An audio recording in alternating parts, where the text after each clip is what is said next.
Good morning and welcome to ASL's HR in 10. At 10. I'm Jason Perry And I'm Kimberly Bradshaw. and we're just going to talk you through the latest issues this week in HR in relation to COVID. As ever, Kimberly, lots still going on. Yes, one lawyer that I was listening to a webinar of this week said that so far we've had 17 legal guidelines just around the furlough scheme just this year. It's Yeah. crazy. And the latest one published on Friday evening, which I know would have been your bedtime reading over the weekend. Oh, absolutely. We talked last week, as I recall, about the redundancy and the need to be careful about contractual and statutory notice periods. That's a big change that's come out, isn't it? It is, yes. And I think it's good that we've got some clearer guidance now from the government. I wonder if there'll be more around this issue, but for now, we do have a bit more clarity. Yeah, the reading of it now seems to be quite black and white, which makes a rare change in furlough guidance. But that is that if you are leaving your employment, if you are on notice, that you cannot be on furlough. And that doesn't seem to matter whether it's redundancy notice, whether or not you've been dismissed, or whether or not you've resigned. Yes, I don't really understand why you can't be furloughed. As long as the employer pays the 100% that they're eligible for rather than the 80%, I don't know why we can't do it, but at least, we do have guidelines now and that's what it states. We have some clarity, and I think the key clue here, and you and I may or may not agree with the political thinking, that's a different matter, but I think the key clue here is in the acronym of the CJRS. And the R is for retention. It's the Coronavirus Job Retention Scheme.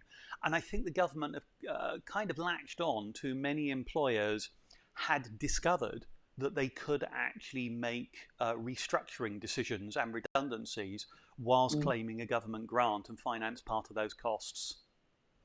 Yes, indeed. And also I think the slight nuance difference from last time is that now there are potentially fewer jobs that are going to be viable going forward. So this really is because of the state of the economy and the impact that coronavirus has had. So I think this will protect employees for longer, potentially. Yes.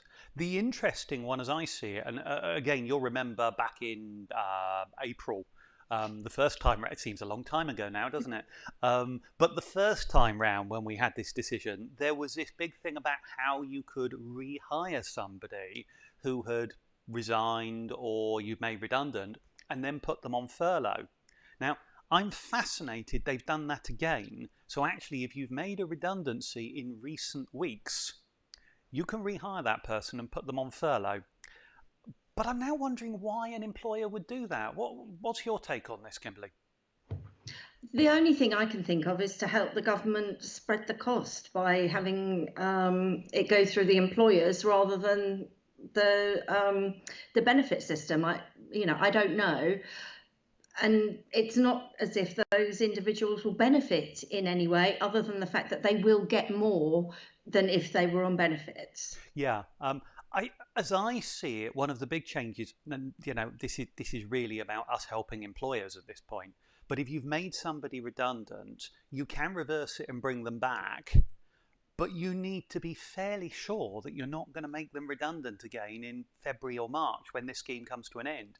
Because if first time round you used furlough for part of their notice period, if you do that again in April, you're not going to be able to.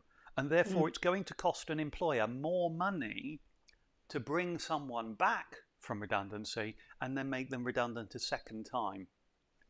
Yes, although they don't need to make the redundancy payment a second time, do they? So if they've only been brought back to go on to furlough in order to be paid more, is it thus that they will, benefit in some other way? Well, As you can tell, I'm a little bit perplexed by this one. Yes, no, likewise, and it's why I thought it was really worth talking about a little bit about today. if not a lot about today. The reality is the employee will probably be better off because what are we talking? November, December, January, February, March. 5 months of 80% of wages is probably better than their redundancy payment. But Absolutely. and you're right, they pay the redundancy payment back to the employer now, and they'll get the redundancy payment again in April if, God forbid, they get made redundant a second time. But the notice period has been paid once already by the furlough payment, no doubt topped up by the employer to 100%. But next time round, that's going to have to come entirely out of the employer's pocket, and that's the difference. That's the big one for employers to watch for. And is it clear, which I don't think it is, are they then having to just pay the 80% that was paid by the government before, or whether they have to pay the 100% again? Well, you have to make the notice period. That 20% twice. Well, I think the answer is that's part of what you'd ask for back from the worker if you reverse the redundancy now, so they'd only get 80%. But when you make them redundant a second time, it would be outside of the furlough scheme, and you as the employer would have to pay the notice period in full. Yeah. So I think we've talked quite a lot about redundancy there, and this is HR in 10, and we're 6.5 minutes into our 10. So maybe, I know one of the things you were keen to talk a little bit about was testing, because this is an interesting one at the moment, isn't it? Yes, I've heard a lot of employers concerned because their employees have refused to be tested, and that's not in the government scheme of things, but it's where an employer requires testing. You know, let's say you were working on Strictly, which would be my next dream job. You couldn't. I'm sure you'd be a natural. It's the glamour and the sparkles. And now I've lost my train of thought. So testing, yes. Whilst the individual, as far as I see it, has a privacy issue there, and they have the right not to be tested, I think there are some industries where it will have to be mandatory because of the risk to the public or to customers or to other staff members. And I don't know what you think, Jason, but certainly as far as I'm concerned, if you've got a strong business case for why you need your employees to be tested, then you can go ahead. And if they refuse, then it might sound harsh, but send them home, not on furlough, but for not fulfilling their duties. I totally agree. I think the argument, you need to be sure about why you're doing it. But the reality is, if you're doing it, it's because you feel there's a reason to do so. People aren't going to be buying these tests lightly for fun. And actually, I would have thought this falls down to the health and safety at work legislation. And the reality is your duty as an employer to protect the many outweighs your need to protect the privacy of the few. And I think it's a very simple case. You have actually just reminded me of something, actually.